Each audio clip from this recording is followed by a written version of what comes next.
Well, that's why they deny that the a priori structures exist, because that enables them to remain invisible. You know, if I start with the presupposition that you and your family are nothing but what would you call a relativistic manifestation of the arbitrary social contract, then there is nothing to understand. You can just replace that with another arbitrary construct. And the danger in that, I would say, apart from the fact that it's incorrect on multiple grounds, including biological grounds, and much more than that, but it also justifies your use of power, and that might be the underlying. It's so interesting because the Marxist types tend to claim that power motivates everything. And I always think of that as more of a confession, as an observation. It's like, well, your ideology sets you up such that you're tempted constantly to use power because you believe that people are infinitely malleable and they should be made over in the image of your ideology. And since you believe that there's nothing but power, that opens up the door for you to use power to obtain your whatever it is you're attempting to do. Hypothetical utopia usually results in the destruction of many people instead, which indicates to me that maybe that was the point to begin with.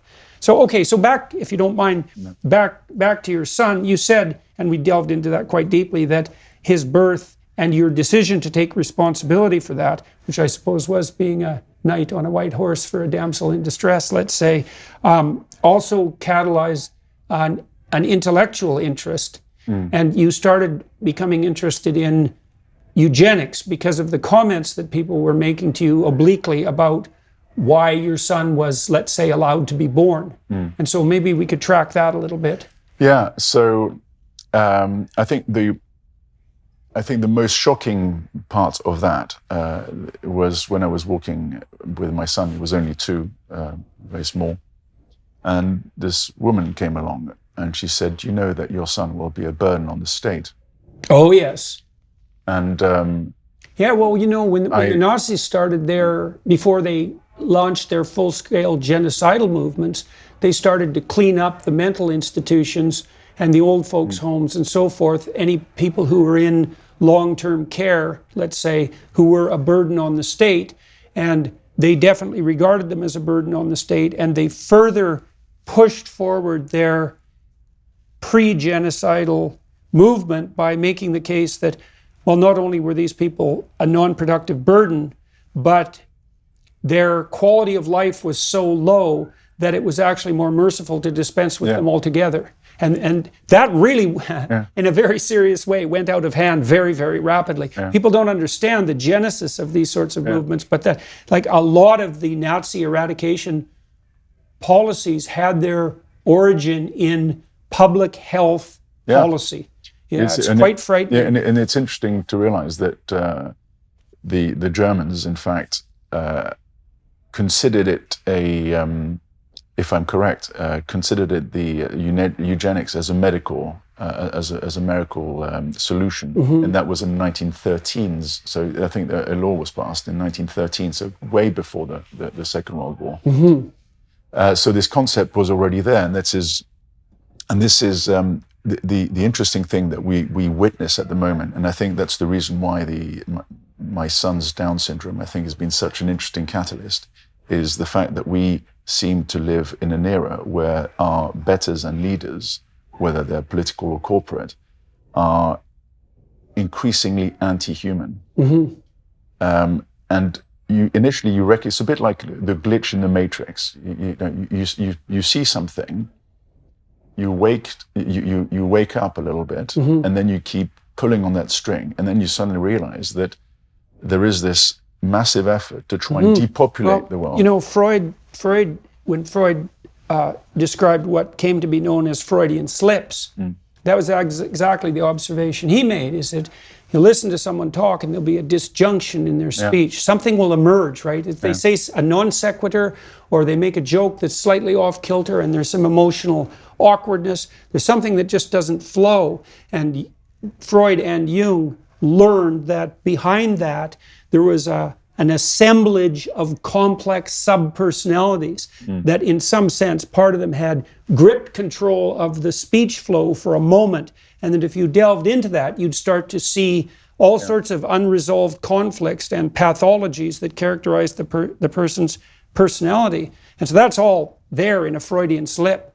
and people will reveal themselves in some sense. And you said when you were taking your son for a walk, this woman, it was a woman who came up to you and said that he would be a burden on the state. It's like, you know, what happens is the persona falls in a situation like that, and you see something utterly monstrous reveal itself, and then it snaps shut again. And generally what people will do is they'll just jump over that and continue on. But you weren't able to do that because you had this relationship with your son. Yeah, because I think the reason why I wasn't able to move away from it and ignore it is because it was a daily occurrence. I mean, she was the worst one. But again, this idea of didn't you know, it kept becoming a heavier and heavier sentence for me to hear and to carry because I kept thinking, you are asking me whether we should have aborted our son before we even gave him a chance to live. I mean, that's the...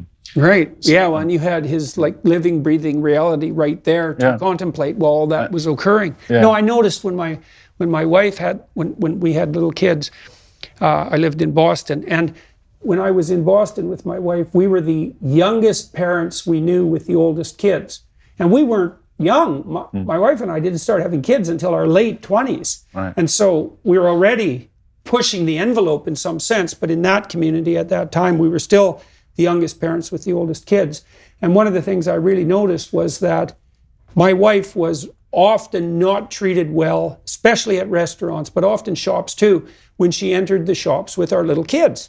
And our little kids were very well behaved, and we had helped them learn how to act properly, let's say, in a restaurant. They didn't cause trouble, but they weren't treated well. And I thought, there's something very pathological going on here, because there's my wife, and she's a perfectly pleasant person, although she has a bite.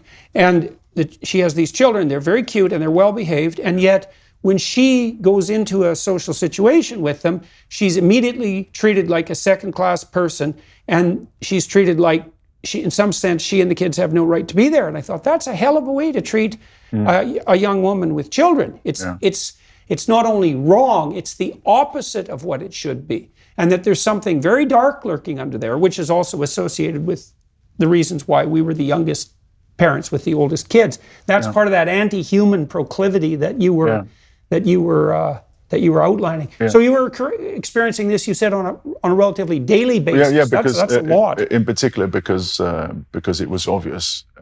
Interestingly enough, I couldn't see that he had Downs. Right, so I just was the proud father of a good-looking child as I saw it, and I asked my friends, "But can you see that he has Downs?" And they went, "Yeah." And I went, "Oh, see, because I can't see it." And they used to think I was slightly mad or denial. But it wasn't. I was just thought, but I can't see it. Really, it's weird. Okay, so how did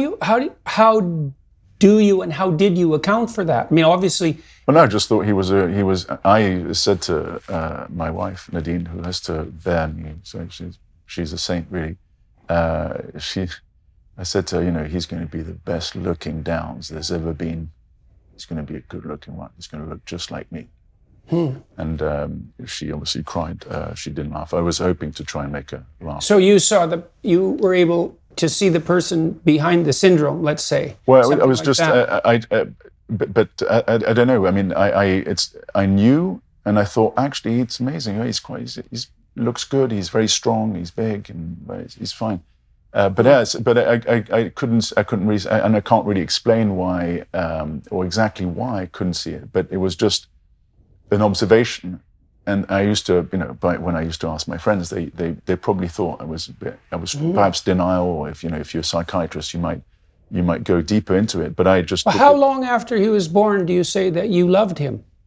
Oh, but as soon as I saw him. And so it's interesting that you were able to manage that despite the challenge, let's say. Yeah. So, and I mean, it seems to me that that's something that you're relating, is that you had a relationship with your son immediately that superseded the condition. Yeah.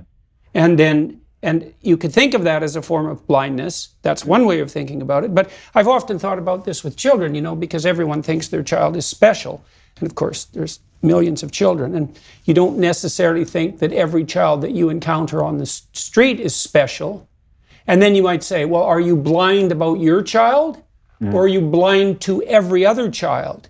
And I would say it's the second that's true, is that you can actually see your children, but you don't have enough mental energy or maybe enough breadth of character to see all other children. And so maybe, and I've thought too that love in some sense is the grace of God, is that if you're in a relationship with someone that's characterized by love, you see each other in some deep sense, and you can't see other people like that because you don't have the ability. But it's not like the love is a delusion. It's the opposite of a delusion. Exactly. And that's the interesting thing, perhaps, is the negation of love by imposing and very smart people who tell you that love is nothing but a chemical. Yeah, right. Well, that's exactly. And it produces a delusion.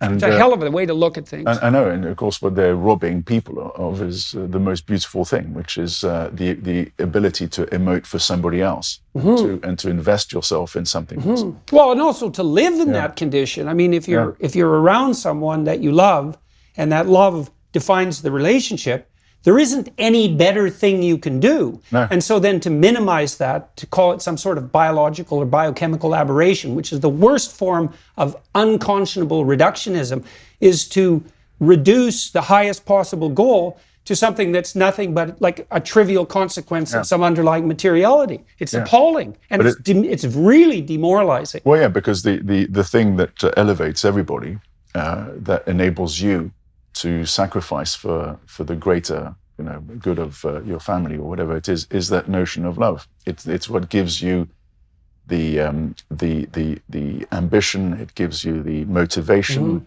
to do greater things. Once you start to get into that thinking process, you realize just how established in our institutions this idea of lack of love has become.